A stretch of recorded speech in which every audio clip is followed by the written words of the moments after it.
नमस्कार मित्रांनो, मी बहार सूर्यवंशी।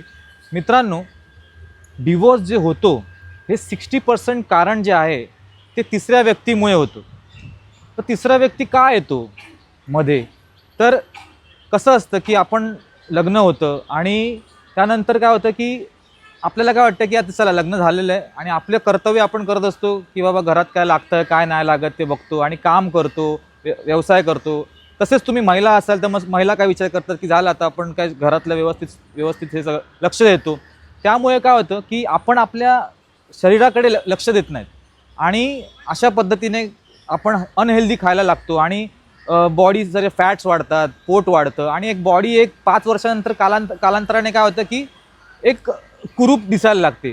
तर कसं असतं की त्या कालावधीत जर तुम्ही महिला असाल आणि तुमच्या हजबंडला कुठली ऑफिसमधली कुठली छानशी अशी म्हणजे अट्रॅक्ट झाली तर ते थोडं पाय घसरायचे चान्सेस जास्त असतात। तरी तसंच तुम्ही जर पुरुष असाल आणि तुमची बॉडी जर पूर्ण अशी जाड झाली तुम्ही, तर तुमच्या वाईफला जर कोणी चांगला असं पिळदार शरीरवाला कोणीतरी असं अटेन्शन दिलं, अरे काय रे काल तू हे साडी घातलेलीस नाही, काल तू असं काय झालं, तू टेन्शनमध्ये आहेस, मग तिला काय वाटतं की अरे माझं एवढी काळजी घेतोय हे म्हणजे तिला एक कम्फर्ट झोन देतो।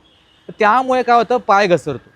तर ही जी कारणं आहेत त्यामुळे काय होतं की आपण जे आहोत ते व्यवस्थित बॉडी जी आहे ती बनवा आणि निरोगी आयुष्य जगा आणि शरीर चांगलं राहणं, चांगलं ठेवणं हे फक्त म्हणजे चांगलं दिसायसाठी नाही, तर एक निरोगी म्हणजे काय आजार नाही होत।